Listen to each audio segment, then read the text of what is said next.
Today, on the Everett Ellison show, man, the Democratic Party is so caught up on race that they are destroying themselves. Just fixated by it. They're cutting their own throats. This No King's Day protest proved it. And we're going to talk about that today on the Everett Ellison show.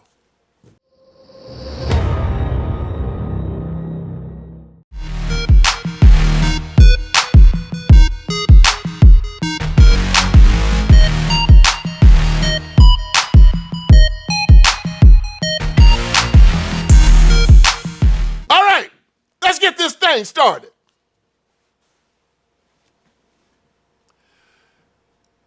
They walked around the nation today talking about No King's Day this past weekend. No King's Day. Interesting concept, isn't it? Well, I was hoping they were talking about No Martin Luther King's Day. Well, somebody finally get it. No Martin Luther King Jr. Day. But no. These idiots were talking about No King's Day. It's like they were trying to say that Donald Trump was a king. Let me show you how stupid that is. If Donald Trump was a king, he'd have shot all of them, okay? You wouldn't have to worry about No King's Day because they would all been put in jail or shot. That's what kings do. If Donald Trump was a king, we'd have no government shutdown because he'd be spending the money the way he wanted to spend it. But instead, you have a government shutdown. If Donald Trump was king, he wouldn't have to be going to court when it comes down to these National Guards people. He just sent them in and have them do what they want to do, but instead he has to go to court. He adheres to court orders. No King's Day. No, they don't want you to. They wanted a No Democracy Day is what they wanted. The American people voted for this. You may say a lot of things about Donald Trump, but you can say this, he ain't never lied. That joker told you everything he was going to do. He said, I'm going to let out the January 6th hostages, and he did. Nobody was surprised when Donald Trump, he told everybody, nope, I'm letting them out. Trump said, I'm going to lock up Comey. I'm going to lock up Tish. I'm going to get John Bolton. He said it all. I'm going to get retribution. He did not lie. Everybody knew what Donald Trump was going to do. He said he's going to close that border. He said he's going to have the largest anti-immigration and deportation action in the history of America. He said it. And what happened? People voted for him. I mean, I've never seen a joker so transparent about what he's going to do as president before in my life. Barack Obama lied about everything. He lied about gay marriage. He lied about abortion. He lied about Obamacare. He lied about everything to get in office. Just lied. Just lied. Donald Trump didn't. He did not. He said climate change was a hoax. He was going to pull us out the climate accords. He said that he hated Iran and he was going to starve Iran to death. He said he's going to get Hamas and blow them up. He said he's going to stop the war in Israel and Gaza. He's working on the war in Ukraine and Russia. Everything he said he's going to do, he's doing. Russia and Ukraine is harder. Much harder than he thought, but he's still working on it. So, No King's Day, it's No Democracy Day, y'all. But here's the thing about it that is so interesting. These idiots didn't see what was going on in the Supreme Court, where you really got the kings. And one of the 9 people on the court, Ketanji Brown Jackson, KBJ is what they call her. Let me tell you something. Ketanji Brown Jackson got to be the stupidest person I've ever seen in my life. I'm talking about, I don't understand. I think she went to Harvard. I think it was Harvard that she graduated from. Harvard should be ashamed. They need to tell her, they need to go take that diploma back because she's walking around telling people. She don't know what the difference between a man and a woman. She doesn't know it, y'all. So when she said she was the first black woman on the court, I said, how you know? You said there's no difference between men and women. How you know you're a woman? Since you can't tell the difference. I mean, I can tell you the difference very easily. You just check out your plumbing, you'll see all the difference you need to see. That'll tell you everything you need to know. You ain't got to go into the DNA too much, okay? You should be able to tell it on sight. That's why the Bible tells us men shouldn't wear women's clothes and women shouldn't wear men's clothes. It keeps down the confusion. We don't have to look at your body parts to know who you are. Women dress like this, men dress like this. Anybody that does anything other than that, you're committing fraud. Isn't that an easy society to live in? Why? Because we treat men and women differently. Ketanji Brown Jackson don't see it that way, but she wants to call herself a woman. Okay. So, they're talking about the Voting Rights Act, 1965. A lot of people think the Voting Rights Act just said, hey, black people need to be able to vote. All of the restrictions that have been placed in front of black people to keep them from voting, like poll taxes, literacy tests, things like that, you can't do any longer. No. The Voting Rights Act went much deeper than that. One of the things it talked about was black representation.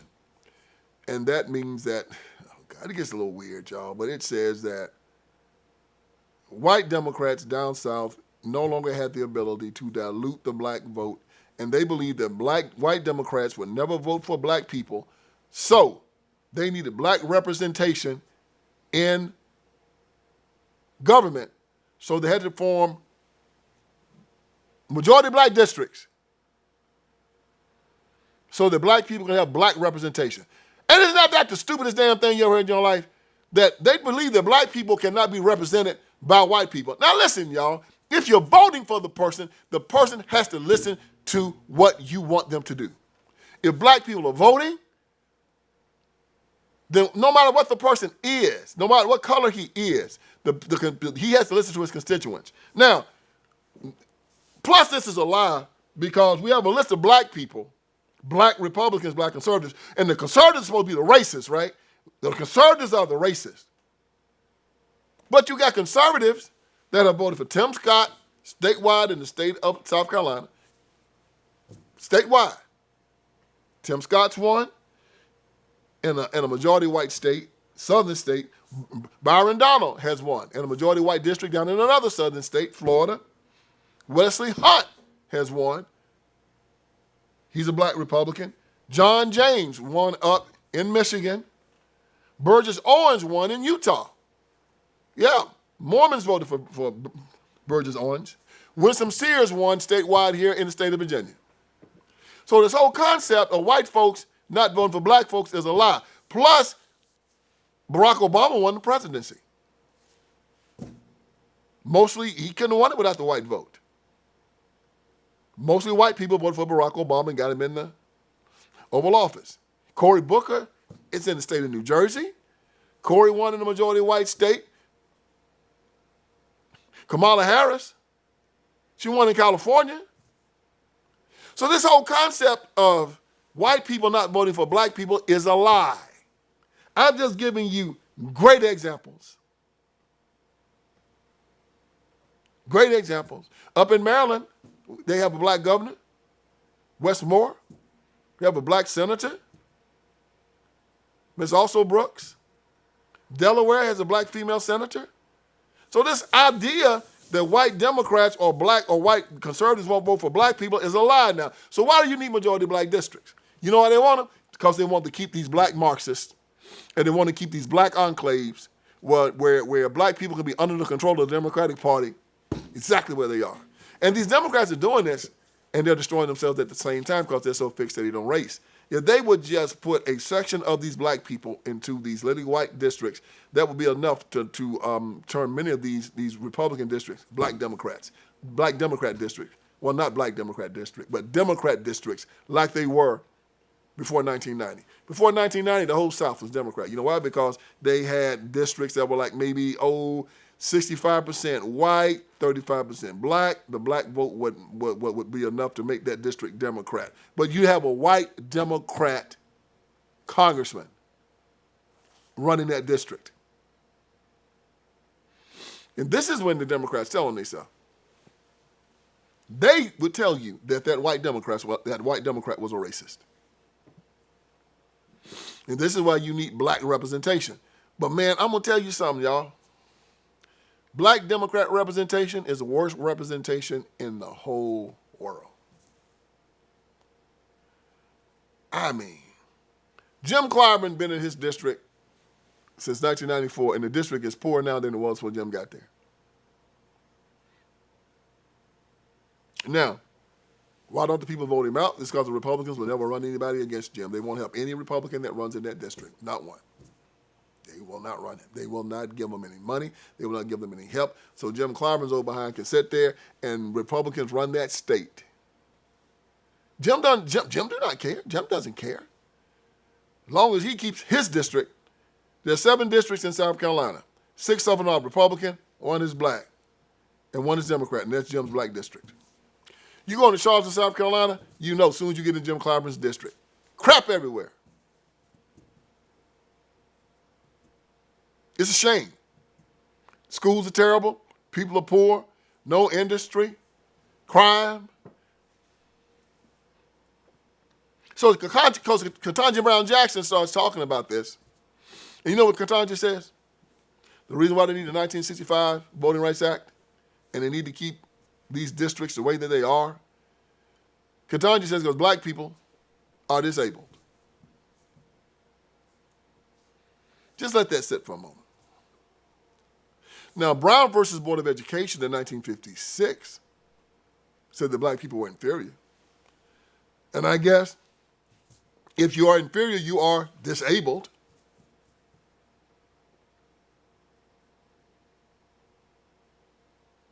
And then Ketanji Brown Jackson says, almost 70 years later, that we are disabled.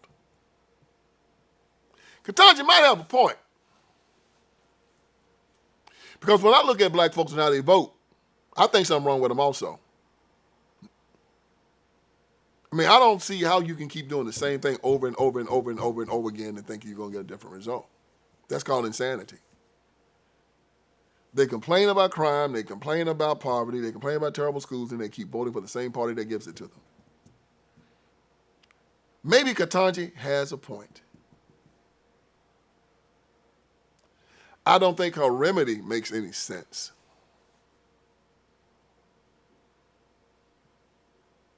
There's a cruelty there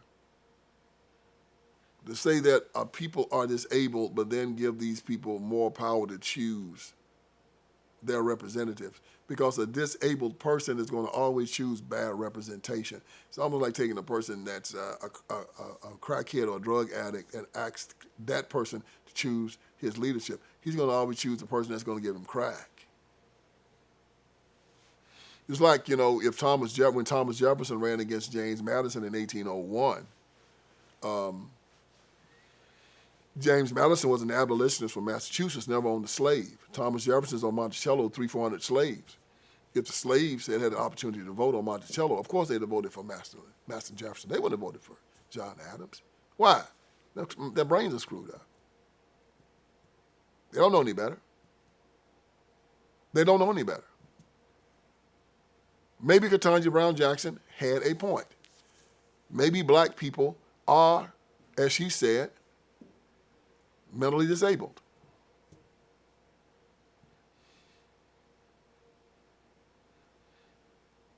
And I'm going to watch and see how black people respond to this, because the way they respond to this is going to let me know whether or not they're mentally disabled. It's going to let me know. Because if they're not, they're going to say, oh, hell no, we getting these Democrats out of here. We getting these black Democrats out of here because I don't like being called mentally disabled. I'm not mentally disabled. I don't like you saying this about me. But I bet you the black preachers, the black politicians, the black civil rights workers are going to step up there in front of their congregation and say, well, slavery has done some harm to us. And it did do some mental things to us, and we just might be mentally disabled, and that's why we need the government to take care of us. That's why we need more SNAP. That's why we need more Section 8. That's why we need more of this and more handouts. We are disabled. We are inferior. Wow.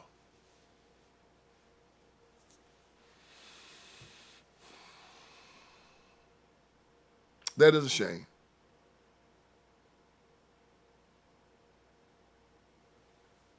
That is a shame.